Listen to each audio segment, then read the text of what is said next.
This is the story of our overland journey to Afghanistan in 1969 and our subsequent difficult and somewhat dangerous escape from Quetta in Pakistan.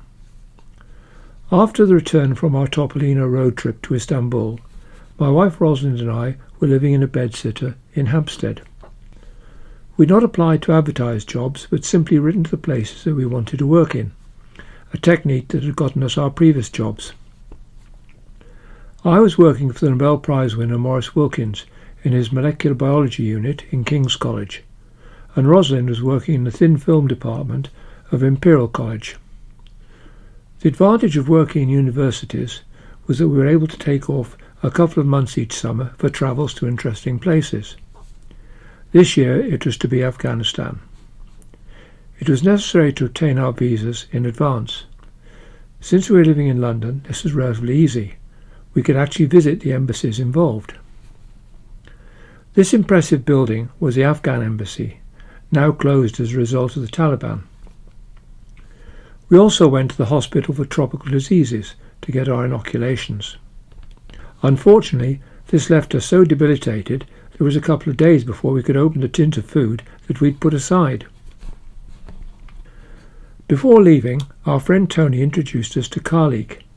Khalik was from Pakistan and wanted to know our intended itinerary. We explained that after Afghanistan we planned to go to Lahore via the Khyber Pass, then to head south to Multan and on to Quetta. From there, head back west through Baluchistan to Iran at Zaidan, and return to Tehran via Bam and Yazd. Khalik said that in Lahore we must visit a cousin, Mr. Gori, and then in Multan his parents and brother Shafiq. We protested we didn't know him, let alone his relations, but he was insistent and gave us telephone numbers and addresses. He said that he would immediately write to them and they would expect us. One Friday, after work, Rosalind and I met up at Victoria Station with our rucksacks. These were not heavy, as we'd learned to carry very little. This was not going to be the luxurious travel of the pre-war Orient Express, or certainly not the hotel on wheels of its current imitation.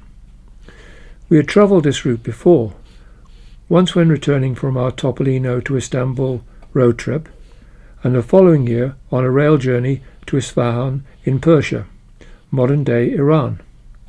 It is a 3.5-day ordeal of rail travel without sleepers or couchettes.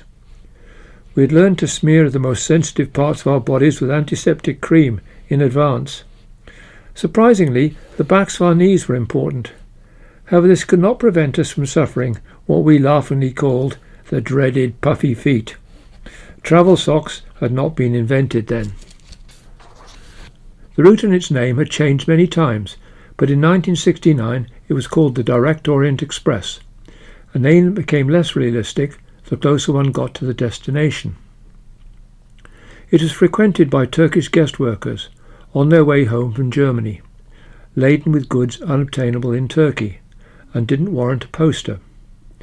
I will not describe the discomforts, I think you can imagine them, but it was cheap. On the strength of attending the odd lecture, we'd been able to wangle NUS student cards. These reduced the price to £25, 13 shillings return. On arrival at Sirkaci, the station in the centre of Istanbul, we had to go through customs. A trainload of Turks with all their possessions made this a lengthy business, but once we reached the front we were whisked through as tourists. Once in the city there was the familiar smell, but it seemed busier than before. After a meal of shish kebab and rice we returned to the station to inquire about trains to Erzurum in eastern Turkey. We discovered that the tickets for Erzurum had to be bought at the Haydarpaşa station on the other side of the Bosphorus, which seemed logical. We then went to the Turkish student office and used our NUS cards to get international student cards. The next stop was a pharmacy to buy a kit of drugs for self-administration in remote spots. A doctor friend had supplied us with a list. I can't remember the details, but it included a form of penicillin and chaomycin for the likely food poisoning. Thus equipped, we crossed the Galata Bridge and took a ferry for Kadikoy. It landed close to the Hyderpasha railway station. Inquiring about a train to Erzurum, we were told, "No couchettes, no second class, come back tomorrow." "OK, then we'll go third class, not available." However, once they saw our student cards, everything changed. They worked like magic. And soon we had second class couchettes. Active discouragement of hippies seemed to have become official. We shared our compartment with very Kurdish-looking Turks who were returning from Germany. They had a little Philips tape recorder and proceeded to record themselves singing Kurdish songs. The train left on time at 10 p.m. with much shouting, waving and tears. We passed through a rich commuter suburb and then we were in the country. Ros climbed into a sort of luggage rack and we spent a comfortable night in our sleeping bags. We reached Ankara at about 10 a.m. but caught up on sleep until about midday. It was the central Anatolian plain, almost barren, but with occasional villages. There were houses with piles of dung drying for winter fuel, donkeys, storks, and birds with yellow heads and blue-green bodies about the size of magpies. Some of the villages were mud brick, and there were primitive-looking carts with large diameter solid wheels. Occasionally we passed narrow valleys with tended fields. In one place we saw a woman pummeling grain in a hole in a stone with a large wooden hammer. A man came along the corridor selling fluorescent orange drinks. They looked highly poisonous. We got into our sleeping bags again at about 8:30 p.m. and spent another quite comfortable night. The train arrived in Erzurum only 2 hours late.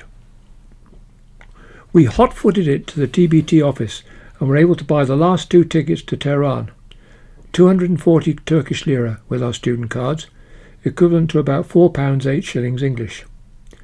It is due to leave the following day. Other dozier occupants of the train then arrived, but were told to come back next week. We talked to an English couple who'd come third class, and they were suffering from the puffy feet. The previous year we'd stayed at the Lale Palace Hotel. It was cheap but quite good. We reminded them of our previous visit and got a room with, joy of joys, our own hot shower. After the Topolino trip I was working in Drury Lane, only a stone's throw from the British Museum. I became very interested in Islamic architecture and often visited the museum and the local Oriental bookshops during lunchtimes. Hence the previous trip to Isfahan and this 1969 trip to Afghanistan. Erzurum had numerous examples of Seljuk architecture, so we had another look round them for the rest of the day. This shot shows the setting. The building with the 2 minarets was a madrasa or religious school, and this is it in close-up. Behind it are some Seljuk tombs. It's also a favourite play area for children. 1969 was before the start of selfies, so we have very few pictures of ourselves. There are a couple of pictures of me later on, so to improve the balance, here's a picture of Ros taken not far from Erzurum on a later visit. Friday the 11th of July, we were up at 4 a.m. and rushed down to the TBT office for the bus. Disaster! The bus had broken down in Sivas and would not arrive until Saturday, ready for a 4 a.m. start. We returned to the Lale Palace. The staff thought it was a great joke. The rest of the day was spent looking again at the Seljuk remains. This is the citadel. The minaret had obviously fallen in the past and was later converted to a clock tower. Other buildings were undergoing restoration. One of the workers, who spoke a little English, questioned us intensively about Christianity. As atheists, we were not a very reliable source of information, but this we did not tell him. In particular, he was very interested in angels. Were they prophets? To move it on a bit, we drew a church and explained about the bells.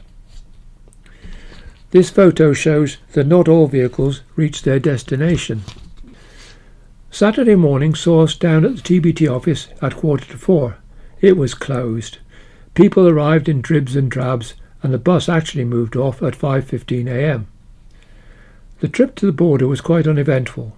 but we talked to an English archaeologist on his way to a dig just beyond Tabriz, and a couple of Danes on their way to Afghanistan.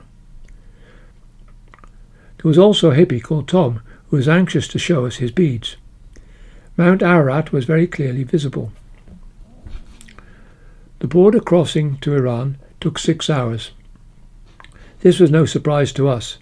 We were once on a train on the Syrian border where they collected all the passports, muddled them up, and then took many hours walking up and down the train trying to return them. After the border, we passed through Marku. Its fascinating feature is its castle, built in a perilous position below a huge rock overhang. I later looked it up and found this early depiction of it. One of its claims to fame was its incarceration of the Bab. The name Bab is Arabic for the gate. He was a 19th century reformer of Islam that fell foul of the religious clergy. It's a very complicated story. He was moved from Marku to the citadel of Cherik and then to Tabriz, where he was put on trial. In the mid-1850s, a new Iranian Prime Minister, the Emir Kabir, ordered his execution. The Bab and Anis, a follower, were suspended on a wall and watched by thousands of people faced a firing squad. The order was given to shoot. Anis died, but the Bab survived. One story is that the volley cut the rope. His followers believed it to be a miracle, but a second volley killed him. His remains were clandestinely rescued and eventually, in 1909, transferred to a special tomb at the shrine of the Bab on Mount Carmel near Haifa in Israel. His legacy is the Baha'i faith. The bus reached Tabriz at about 10:30 p.m. Several of us found a hotel and then went off for a meal. The terminus was next to the massive brick building where the Bab was executed. In the morning the bus left at 6:15 a.m, so there was no time to examine it. On the way out we passed the ruin of the Blue Mosque. The exterior is severely damaged. Its construction began in 1465 and took 25 years. It's famous for the beauty of its tilework, much of which survives in the interior. In recent years, significant effort has been made to stabilise the structure. We'd acquired some new passengers. There was an Iranian with a terrible American wife and a precocious child with a huge teddy bear. The wife kept complaining that men were staring at her, and we were not surprised, since she was certainly a sight. The next place of note was Sultania. We could see its huge dome in the distance, the highest brick dome in the world. It was built in the years 1302 to 1312 AD and has recently been restored. It was frustrating to be so close but unable to stop. We bypassed Kazvin, another place with significant architecture. Tehran was reached at 5:30 p.m. and we immediately got a taxi to the station to get a train to Mashhad, also referred to as Meshhed. By going to the station chief and flashing our international student cards, we were able to get second-class sleeper tickets for the following day. Our next stop was the Emir Kabir, a hotel famous on the hippie route to India. I don't think many of its customers had heard of the execution of the Bab. Inside on the right was a notice board covered with messages, some from people wanting lifts or offering lifts sharing costs. There was also hippie information, such as where to sell your blood and how much you could expect to get for it. It was a form of pre-internet social media. The room was actually quite good, but the showers were cold. If you look up the Emir Kabir on the internet, you'll see that its reincarnation is aimed at a totally different clientele. The next morning we got up quite late and renewed our knowledge of Tehran. Unfortunately, being a Monday, the museums were closed. Our train was due to leave at 5:20 p.m. With what we thought was plenty of time to get there, we set out. A suitable bus was indicated to us, but turned out to be incorrect, and we ended up further away. We couldn't find another bus, and the taxis just wouldn't stop. The traffic was awful. Eventually a taxi did stop. It seemed to be going the wrong way, but we reached the station with 3 minutes to spare. With our rucksacks banging into people, we made a dash for the train and just managed to jump on as it started to move out. But of course we were at the wrong end, and the corridors were jammed with people. It was very difficult, but eventually we reached our compartment. Unusually for us, we had it to ourselves and had a good night's sleep. Mashhad station was new, and excellent facilities had been provided for the pilgrims. We had no problem in finding a hotel, and leaving our rucksacks there, set out to explore the city. This was not easy. Mashhad is the holiest city in Iran, with the exception possibly of Qum. The Shia dress code was strict. The most important area was the shrine of the Imam Reza, surrounded by a circular road. We were told that infidels could not enter this zone. To overlook it, we entered a hotel on the outer side of the road and asked to use the toilets. With this ruse, we were able to reach the roof and take some photographs. In another place, we were told we could enter, provided that Roz wore a black chador, a totally enveloping black gown. However, the information was hotly disputed by a bystander.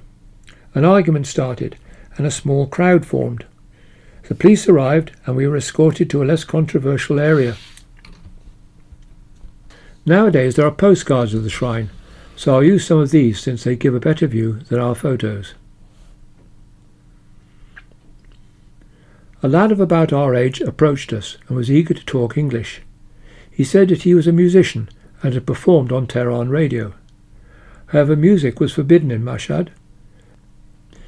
Later he said that we could hear him play if we went to his house and closed the curtains and doors.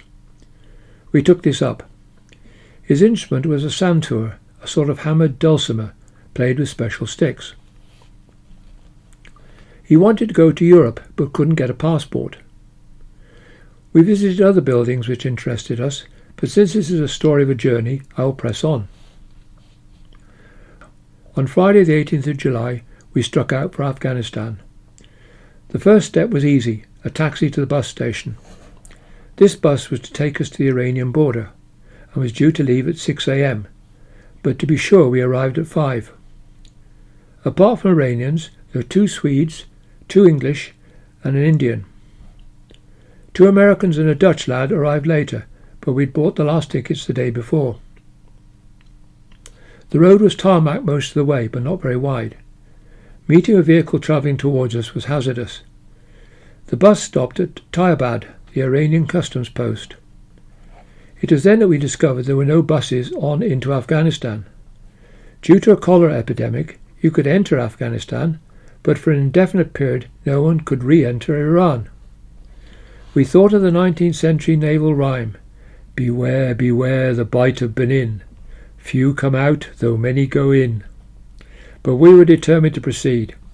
I could see that it was going to be first come, first served regarding any lifts. There were 2 large red international lorries, but they were gone before our formalities were completed. I left Ross to guard the rucksacks and walked a bit back down the road. Then I saw a Series 1 Land Rover approaching. I flagged it down and offered to pay for their fuel if they would take us as far as Herat. It was agreed, and I clambered on. As we reached the border post, we passed the Dozier hopefuls. The Land Rover was owned by a couple of Swiss lads, about the same age as me. They said it had been thoroughly overhauled, and they'd had no problems at all with it. Once all our formalities were over, we left for the Afghan customs post at Islamkala. This journey didn't take that long, and we were soon on our way. The countryside became a sort of grim desert. The most significant feature was the intense summer wind, which is known as the wind of 100 days. We were prepared for this and had made large headscarves. The villages had an unusual form of vertical windmill, used to grind corn.